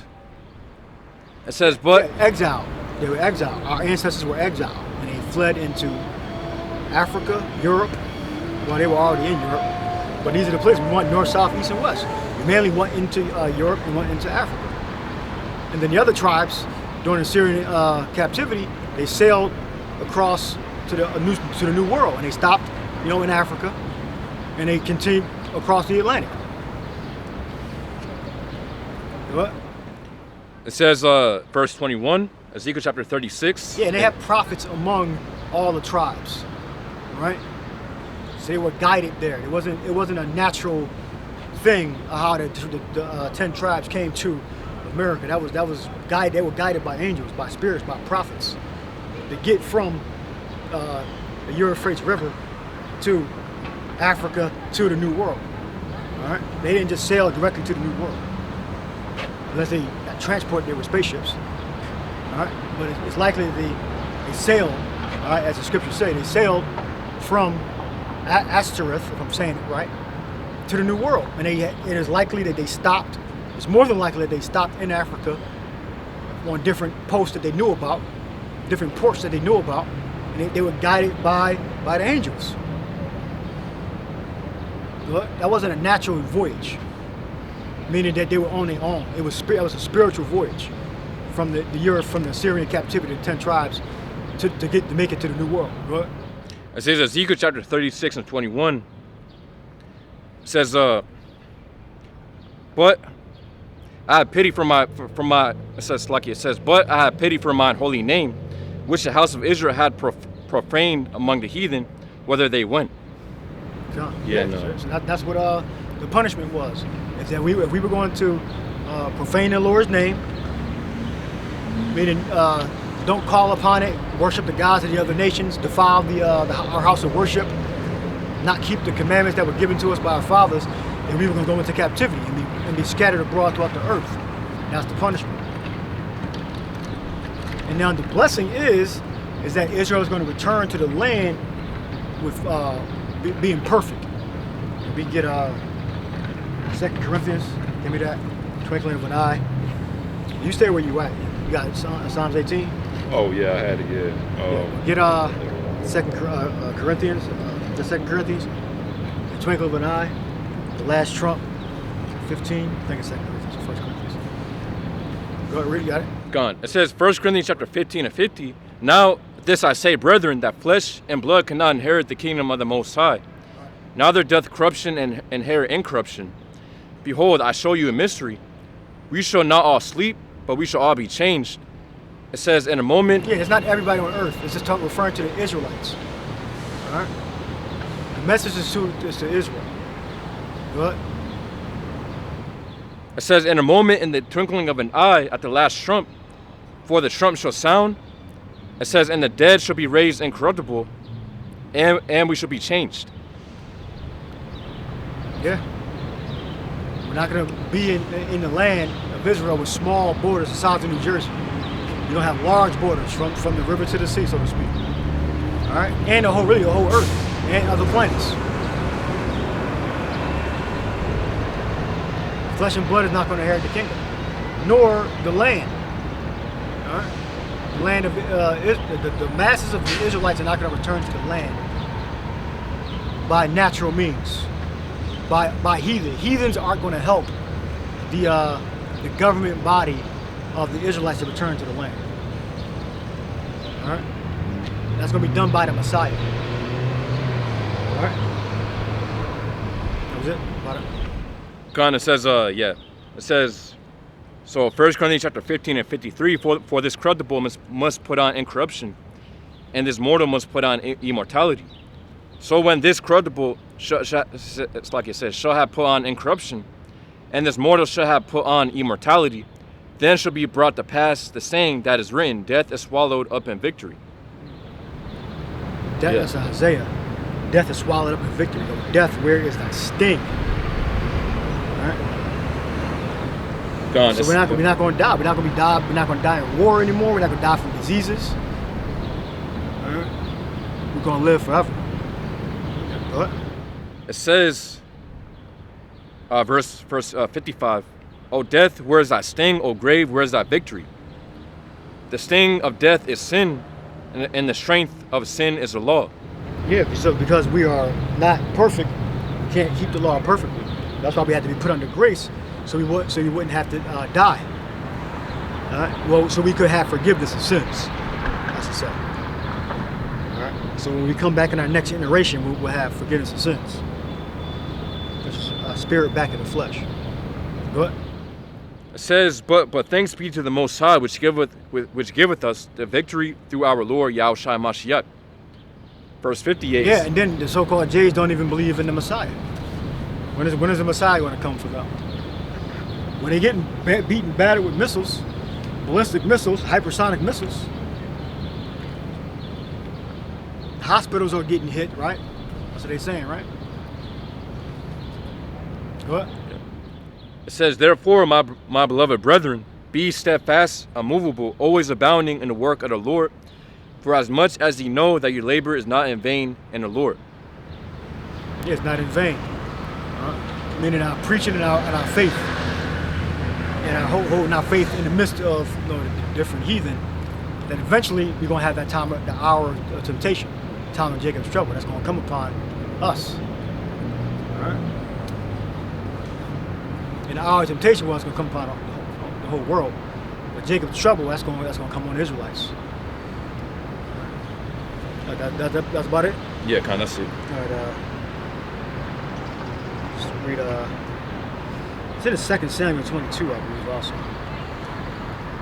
You want me Start to... from start from where darkness is under his feet. We'll go down a little bit. We'll go up like a few verses above that. All right. This is Psalms 18:6. It says, in my distress, I called upon the Lord and cried unto my power. He heard my voice out of his temple, and my cry came before him, even into his ears. Then the earth shook and trembled. The foundations also of the hills moved and were shaken, because he was wroth.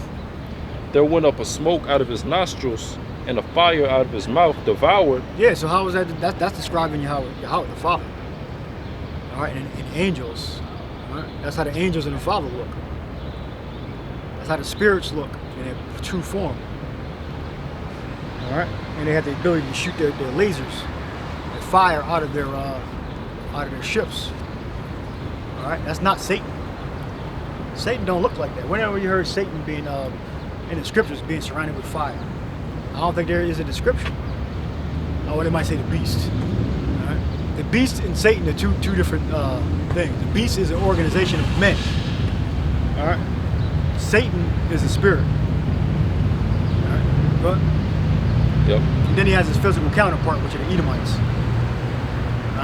We believe in a so-called white man. But Psalms 18:8. There went up a smoke out of his nostrils, and a fire went out of his mouth, devoured. Coals were kindled by it. He bowed the heavens also, and came down, and darkness was under his feet. And he rode upon the cherub. Yeah, so that's when the Lord returns. When the Messiah returns and the angels return, that's what we're going to see. We're not going to see Church of the Abortion. We got the devil. Let me get him real quick. We're not going to see this and a bunch of white light. That's what they think. They think we're going to see this with a bunch of white light. No, we're going to see what the brother reading right there. God. Watch the movie Independence Day. Watch the movie War of the Worlds. Yeah, that's actually what they're describing. That's describing what he's reading there. We ain't going to see Church of the Borgia, all right, with a bunch of white light, all right, speaking very kindly, making Masonic hand symbols and gestures and shit. We ain't gonna be doing that. Making the 3-6 signs and Mano Cronorto. Yahweh Shai ain't gonna come back doing it. The angels ain't gonna come back doing it. They're gonna come with fire like a whirlwind. All right, they're gonna scare the shit out of the damn world's governments. What? Yep. Psalms 18 and 10. And he rode upon the cherub and did fly. He did fly upon the wings of the wind. He made darkness his secret place. His pavilion round about him were dark waters and thick clouds of the skies. Yeah, does that make you sound like is he describing Satan or the Most High? Because you people have a wrong concept or who the Lord is, what are his manners and attributes, and what he looks like. You have it has been totally fabricated. All right, total fabrication. All right, and then the horns are symbolic. All right, they're going to see physical horns. The horns in that forked tongue is going to be by his actions. All right. The kind of person that says that Iran had a nuclear weapon for like over 30 years, saying the same shit. Those are liars. Those are imposter Jays. We are the real ones. We are the real McCoy, Authentica. Right? What? Psalms 18 and 12. At the brightness that was before him, his thick clouds passed, hail stones and coals of fire. The Lord also thundered in the heavens, and the highest gave his voice, hail stones and coals of fire. Yeah, he sent out his arrows and scattered them, and he shot out lightnings and discomfited them. Verse 15, it says, then the channels of waters were seen, and the foundations of the world were discovered at thy rebuke, O Lord, at the blast of the breath of thy nostrils. Yeah, beating the ground. The bunker busters. Yeah, Yahushua has an ultimate bunker buster. All right, he don't need a B-2 bomber to get up into the clouds. Scripture to say he bowed the clouds. Flew on the clouds. All right.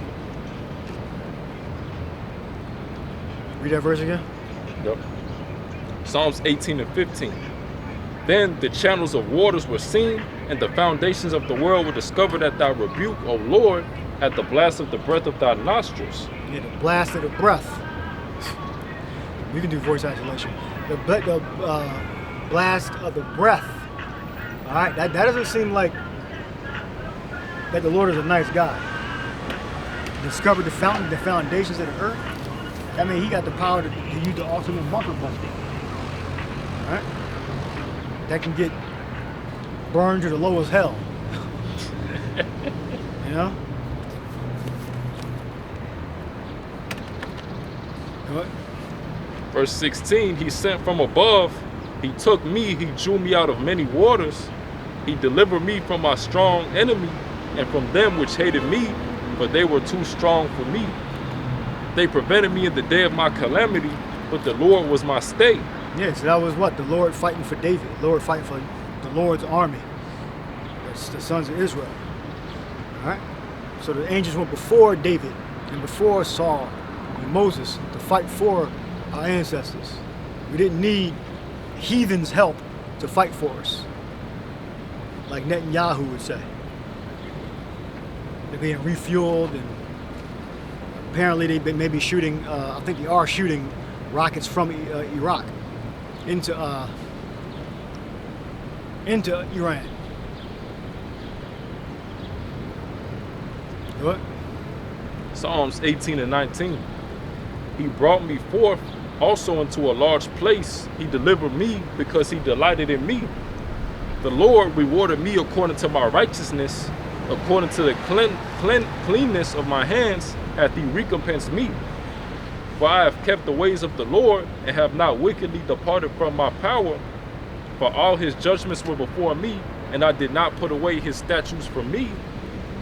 I was also upright before him, and I kept myself from mine iniquity.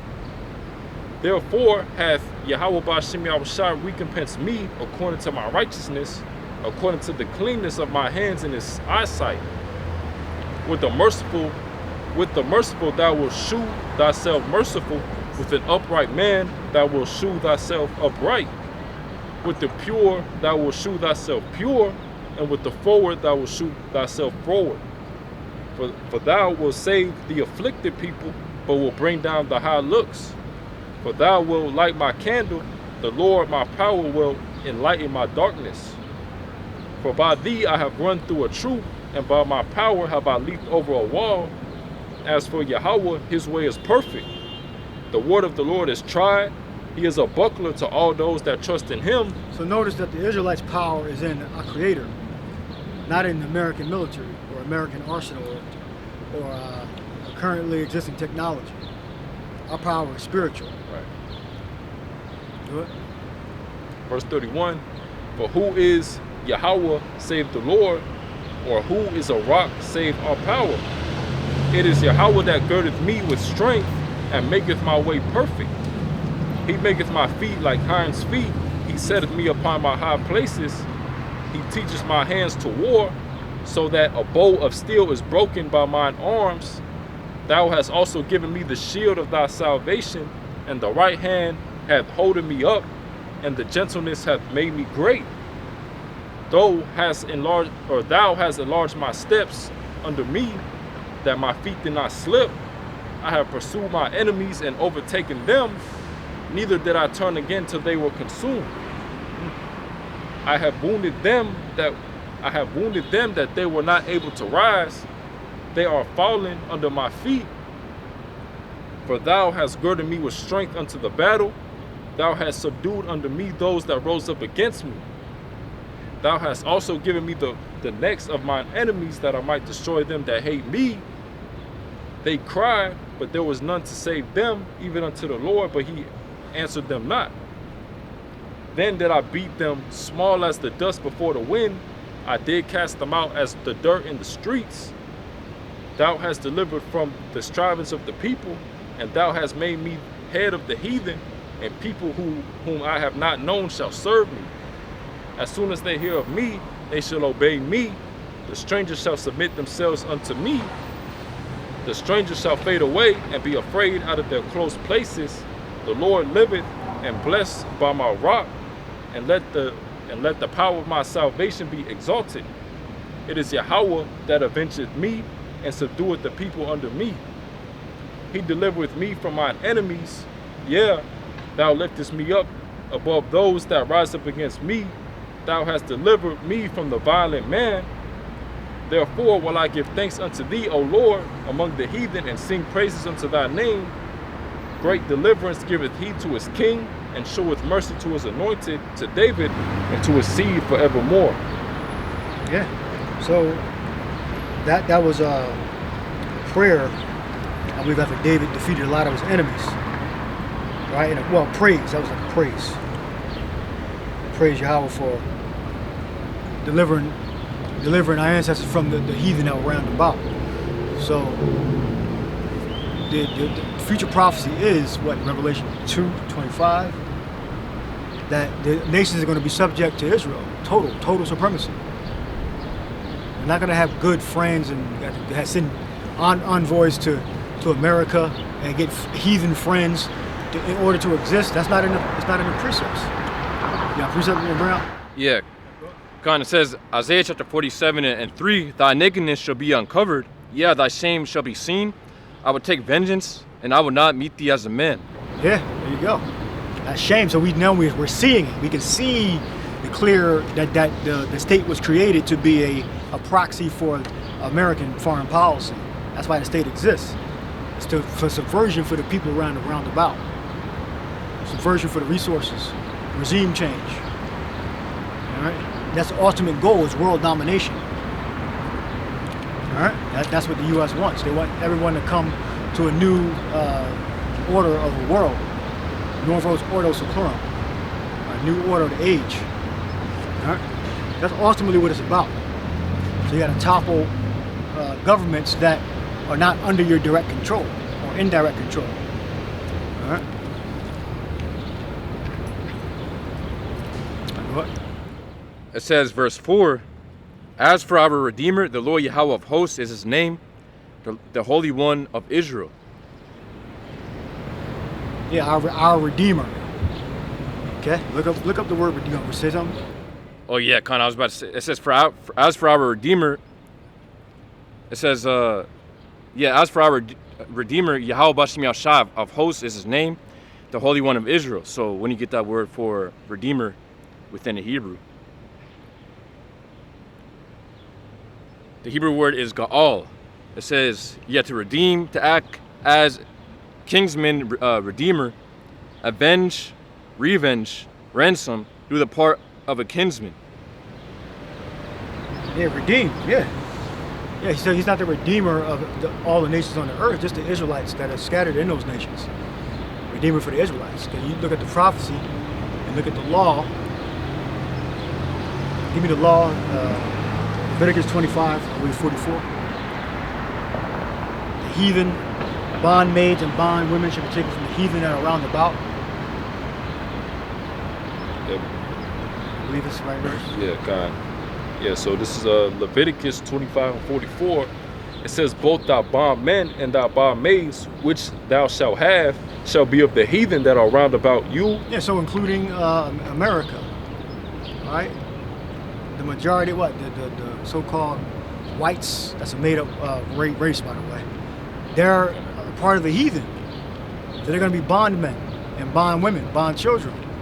That's what the law says. The law has not been amended. All right? That's a part of the promises. All right? Good. Leviticus 25 and 44. Both thy bondmen and thy bondmaids, which thou shalt have, shall be of the heathen that are round about you. Of them shall ye buy bondmen and bondmaids. It says, verse 45, moreover, of the children of the strangers that do sojourn among you, of them shall ye buy, and of their families that are with you, which they begat in your land. Right, and those strangers are the heathens. All right. So that's basically generational slavery. All right. Then in Ezekiel again, it says that men should be sought out for continual employment. Roughly paraphrasing.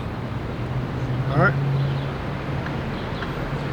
So there's no unity. There's no universal unity with the Israelites. So that's the doctrine. All right. And the people around the region don't believe that they're the authentic people anyway. Because when the original people come back, like I mentioned earlier, they're going to come back with complete power. They're not going to come back weak and vulnerable. We are not going to come back weak and vulnerable. We're going to come back with all power. Supermen, superwomen, super children, the whole family. That was it on that. What do you have? Yeah, Khan. So I got more context on the word redeemer. So I looked up what is the context of the word redeemer, Ga'al, in Isaiah chapter 47 and 4. It says in Isaiah 47 and 4, the word redeemer from the, it says Ga'al Nawa, our redeemer. It says from the root Ga'al, appears in a declaration about the Most High's vengeance upon Babylon for its oppression of Israel. It says, So it goes into, it says the role of the redeemer, Ga'al. It says the term Ga'al refers to a kinsman redeemer, one who delivers the vengeance or reclaims what was lost. So it says in Isaiah, the Most High is frequently called Israel's redeemer, emphasizing his covenant loyalty to rescue his people. Yeah, not the British and the Americans. His people, the redeemer. He's going to recover Israel. Seriously, dude? You see it on the bus.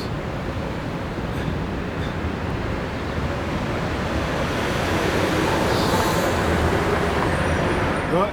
It says here, our Redeemer reinforces that the Most High will vindicate Israel by judging Babylon. Yeah, there's two Babylons. It's ancient Babylon, you have modern day Babylon. All right? America is modern day Babylon. Or modern Edom. All right? And the so-called Jays, they're Edom too. They just stole a nationality. They stole an ethnic group. And they're not representing it well. They're not representing the children of Israel well at all.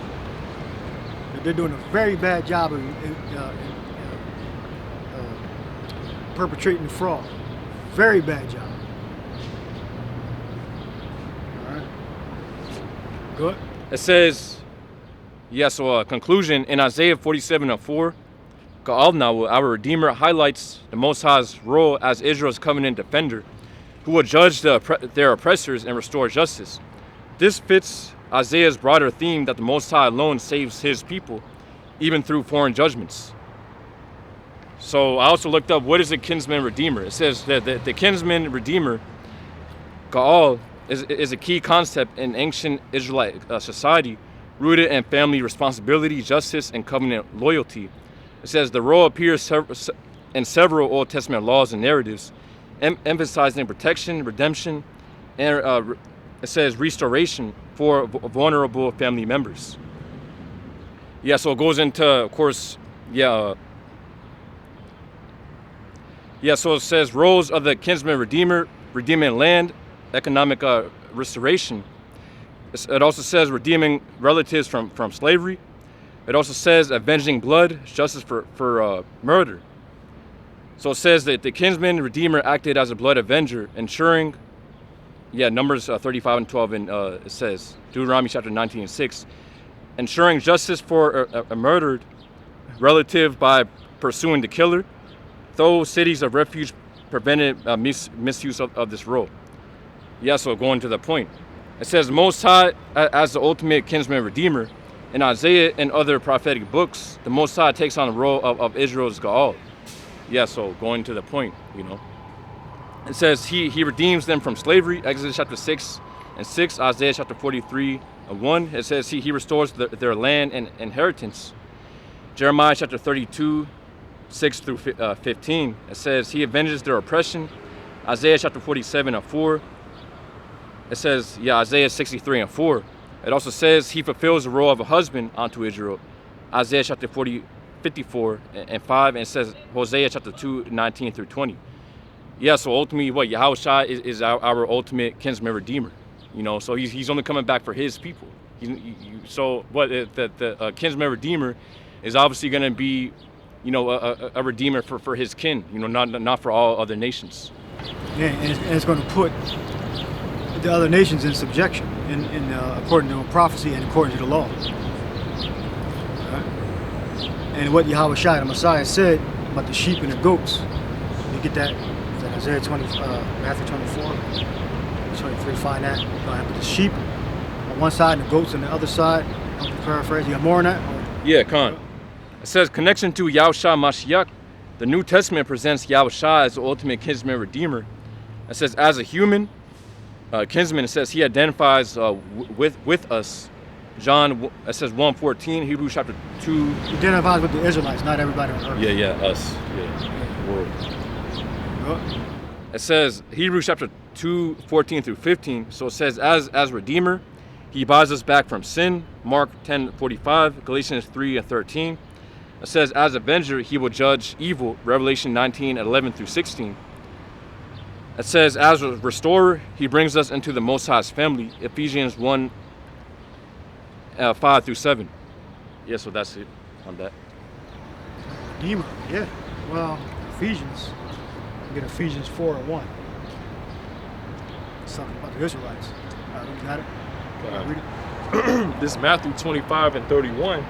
It says, when the Son of Man shall come in his glory. Galatians 4 and 1. Yep. It's Matthew 25 and 31. When the Son of Man shall come in his glory, and all the holy angels with him, then shall he sit upon the throne of his glory. And before him shall be gathered all nations, and he shall separate them one from another, as a shepherd divideth his sheep from the goats. Right, the sheep were the Israelites. Goats to the rest of the other nations. And then you got 2/3 of Israel that's going to be with the goats. Verse 33, it says... 2/3 of Israel are going to die here in Babylon, America. Verse 33, it says, and he shall set the sheep on his right hand, but the goats on the left. Then shall the king say unto them on his right hand, come, ye blessed of my Father, inherit the kingdom prepared for you from the foundation of the world. For I was an hungered, and ye gave me meat. I was thirsty, and ye gave me drink. I was a stranger, and ye took me in. Naked, and ye clothed me. I was sick, and ye visited me. I was in prison, and ye came unto me. Then shall the righteous answer him, saying, Lord, when saw we thee and hungered and fed thee, or thirsty and gave thee drink? When we saw thee a stranger and took thee in, or naked and clothed thee? Or when saw we thee sick or in prison and came unto thee? And the king shall answer and say unto them, verily much I say unto you, inasmuch as ye have done it unto one of the least of these my brethren, ye have done it unto me. Then shall he say also unto them on the left hand, Depart from me, ye cursed, into everlasting fire, prepared for the devil and his angels. For I was an hungry, and ye gave me no meat. I was thirsty, and ye gave me no drink. I was a stranger, and ye took me not in, naked, and ye clothed me not, sick and in prison, and ye visited me not. Then shall they also answer him, saying, Lord, when saw we thee in hungry, or athirst, or a stranger, or naked, or sick, or in prison, and did not minister unto thee? Then shall he answer them, saying, Verily I say unto you, inasmuch as ye did it not to one of the least of these, ye did it not to me. And these shall go away into the everlasting punishment, but the righteous into life eternal. Right. The everlasting punishment is go into everlasting punishment, not meaning that their spirit's going to burn in everlasting punishment forever, but they're going to suffer the judgment. They're going to suffer the hellfire. And then their spirit going to return to the Father. All right? And then it's going to come back down into their bodies if they're Israelites and be reincarnated through their family line.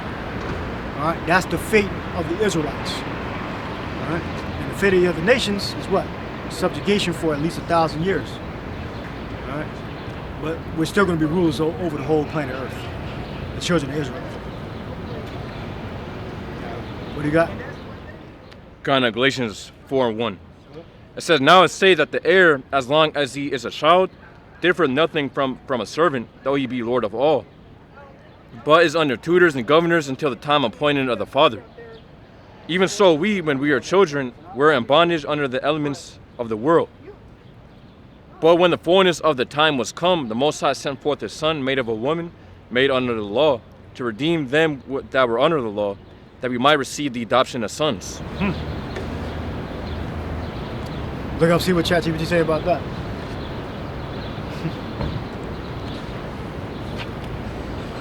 Because we break it down, which is the truth, is that the only people that are going to be redeemed are the Israelites, because they were under the laws. All right? And in Galatians were Israelites scattered within that area, within the Asia Minor, was modern day Turkey. They were scattered over there. They were Hellenized. So the notion that everybody can be delivered and saved was brought about to get more church members. It's a total corruption of the precepts, of the prophecies. It was never taught that everybody on earth is going to be saved. The disciples never went out in the street and taught that. If that were the truth, why were they all put to death?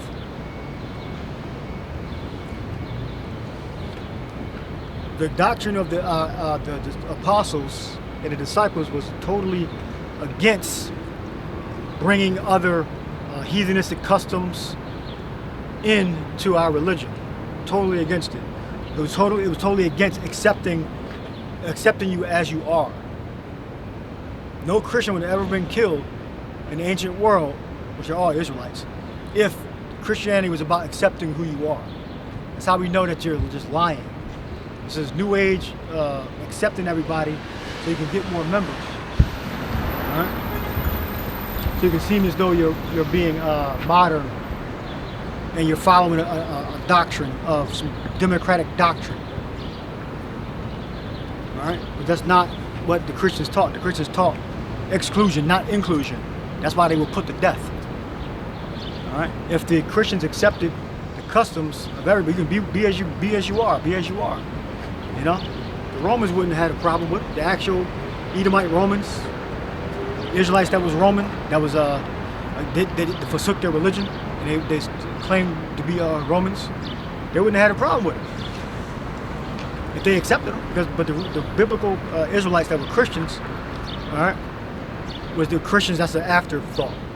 They were just Israelites going around preaching the scrolls. That's what our ancestors were doing. And they were being called Christians by people that worship the Greco-Roman religions and heathens. But they were Israelites. There's different factions of the Israelites preaching though. The Israelites that were considered Gentiles or Greeks. You had Gentiles that were considered Arabs, Gentiles that were considered Babylonians. It tells you that at Romans the first chapter, or second chapter. Not Romans, Acts. When the Israelites came from the different nations under heaven and worshiped the high holy days of Israel. All right, they didn't come to worship Christian holidays. All right, there was no such thing as a damn organized Christianity. That's a modern organization. All right, it was set up by Constantine the Great or after him. But in the ancient world, when people came to worship the Israelite high holy days, they came under the banner of Israelites. Those are Israelites coming back to their land where they were originally from to worship a high holy days according to the law. All right, what you got? Con, so I looked up what's the breakdown on Galatians 4 and 4 through 5. It says great crush. It says, well, let's get straight into it. It says, yes, number one, the fullness of time, kairos. It says, meaning this refers to the Most High's perfect appointed time in salvation history. Yeah, it says, context that the world was prepared politically, Roman peace, roads, culturally, Greek language, and spiritually, Jewish messianic expectations. It says fulfills Old Testament prophecies, e.g. Daniel 9:24 through 7, Genesis 49 and 10. It says theological significance. The Most High's sovereign timing underscores. You don't got to quote in the scriptures. Just tell me what it means. Come on. It says Most High's sovereign timing. Because they're wrong on scriptures they're quoting. It says. I'll quote the scriptures. It says theological significance. The Most High's sovereign timing underscores his control over history. So it says number two, the Most High sent forth his son. So it says his son affirms Yahushua's divine identity. Yeah, sent forth, emphasizing mission. It says, so number three says to redeem those under the law, redemption. It says exagoratse. It says a market term meaning to buy out slavery, or to buy out of slavery. It says echoes the kinsman redeemer Gaal concept. So it says, those under the law, primarily, it says, Jews under the Mosaic covenant. It says implicitly it includes Gentiles who were under the law's curse. Oh yeah, the law's curse. They were Israelites. That's it. Yeah, the Gentiles were under the law's curse because the law says that if you disobey my commandments, all these curses are going to come upon you. Right? Deuteronomy 28:15 on down. So the Gentiles are the Israelites. That was it. Oh yeah. Also, it says adoption as sons. So it says number 4. It says number 4, adoption as sons. So or the Greek word is huo thitsa. It says, Roman context, adoption granted full inheritance rights. It says unlike Jewish guardianship in Galatians 4. It says theological impact, believers became heirs of, it says Abraham's promise, received the spirit of sonship, contrast with slavery to the law. Well, Abraham's promise is that if you're a heathen, you go into slavery. The promises that were promised to Abraham, Isaac, and Jacob was the subjugation of the other nations. All right, that's the promise.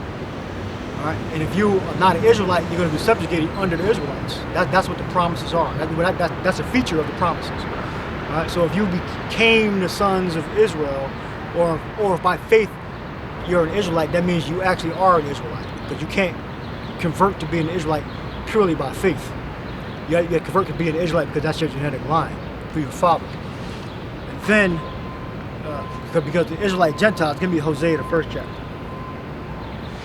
Hosea 1 and stuff about 6th chapter, 6th verse. You're Israelite by not only by faith. Faith is an afterthought. All right, you're Israelite by your genetics. All right, and you discover that you were Israelite again by faith. You got more you wanted to read on there? So it says key connections, Exodus and redemption. Just as the Most High redeemed Israel from Egypt, Hamashiach redeems from sin slavery. It says, kinsman redeemer, Yahushua as our, it says as our Gaal redeemer. It says pays our debt and restores our inheritance. So it says number 3, new covenant fulfills Jeremiah, 33 31:31, it says, law written on hearts, not stone. And yeah, that's it. But that all applies to Israel. Yeah. So that doesn't apply. It's not a universal law that applies to everyone on the face of the earth. It applies to the Israelites. Read on Hosea. Hosea 1:6. And she conceived again and bare a daughter, and Yahweh said unto him, call her name Zeruhamah, for I will no more have mercy upon the house of Israel, but I will utterly take them away. But I will have mercy upon the house of Judah, and will save them by the Lord their power, and will not save them by bow, nor by sword, nor by battle, by horses, nor by horsemen. Now when she had weaned Yeah, that means that the house of Israel, the northern kingdom is going to fall first before Judah. But Judah did get saved from that initial captivity and slavery. But then eventually Judah did go down. All right, what? Verse 8. Now when she had weaned Zeruhamah, she conceived and bare a son. Then said Yahweh, call his name Loamai, for ye are not my people, and I will not be your power. All right, those are the Gentiles. What? Verse 10, yet the number of the children of Israel shall be as the sand of the sea, which cannot be measured nor numbered. And it shall come to pass that in the place where it was said unto them, ye are not my people, there it shall be said unto them, ye are the sons of the living power. Yeah, the sons of the living power. All right, so those are the Gentiles. So those Gentiles, they started worshiping the Greek religion, the religions of the Arabs, the Babylonians, the Romans, and the circumcision looked at them as if they weren't Israelites anymore. So they had the opportunity to come in. So the Gentiles that received the word through faith are able to be redeemed. All right. And what proves that, Revelation 2, 10:25. There's a separation between the heathen and the Israelites. Good. Verse 11. No, Revelation 2:25. Con, it says Revelation chapter 2:25, but that which ye already, it's like it says, but that which ye have already hold fast till I come. It says, and he that overcometh and keepeth my works unto the end, to him will I give power over the nations. Yeah, somebody got to be the heathen. They can't all just have the opportunity to have faith. Right. It's not that, oh, you get to, if you don't have faith, then you're going to become a slave written about. Yeah. No, if you're a heathen, you're going to be, that's your designation. All right? You don't get to transform from one to the other during the end. During the end, it's going to be the total separation. All right?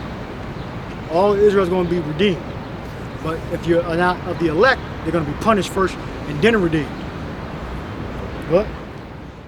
Con, it says verse 26 or verse 27, and it says, it says Revelation chapter 2:27, and it says, and he shall rule them with a rod of iron, as the vessels of a potter shall they be broken to shivers, even as I received them my Father. Yes, vessels, they're going to be slaves. Those are the slaves. Vigorous rule, rod of iron. Most severest and most vigorous rule. All right, so they can't be redeemed. That's the hell they're going to be in, which is torment. It's slavery. They're going to be bondmen and bondwomen to the active biblical Israelites, which are men, women, and children on the sign, 12 tribes. All right. We can finish it with, you got something you want to bring out or something? Yeah, kinda, yeah, that was it on that. It says verse 28, and so Revelation 2:28. It says, and I will give them, or it says, and I will give him the morning star. He that hath an ear, let him hear what the Spirit saith unto the churches. Yeah, so that was it.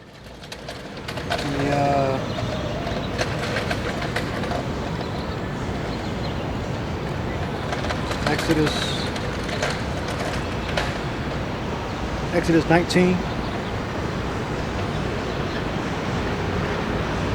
It says kings and priests are.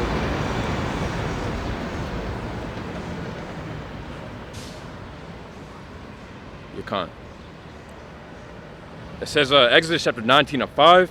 Now it says, now therefore, if ye will obey my voice indeed, and keep my covenant, then you shall be a peculiar treasure unto me above all people, for all the earth is mine. It says verse 6, and it says, and you should be unto me a kingdom of priests and a holy nation. These are the words which thou shalt speak unto the children of Israel. Right. So you don't get to universally be in the covenant because you have faith that the Messiah is him. And then what proves that further is you believe that this is the Messiah. Give me Acts 13th chapter. So you can't believe at the same time that this is the Messiah and then believe that everybody on earth has an opportunity to come to the love of Christ. Give me Daniel 10:5. Read. Acts 13:1. Now there were in the church that was at Antioch certain prophets and teachers, as Barnabas and Simeon, that was called Niger, and Lucius of Cyrene, and Manaen, which had been brought up with Herod the Tetrarch and Saul. Right. So again, you can't at the same time believe that everybody on earth has the opportunity to be saved and believe this is the biblical image of the Messiah. Read it again. Acts 13:1. Now there were in the church that was at Antioch certain prophets and teachers, as Barnabas and Simeon, which was called Niger, and Lucius of Cyrene, and Manaen, which had been brought up with Herod the Tetrarch and Saul. So the apostles didn't look like Church of Borgia. This is a so-called whitewashed image of the Messiah. Let me get the other one, the other image.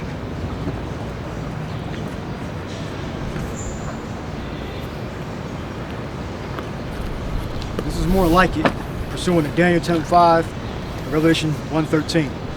I'll read Daniel.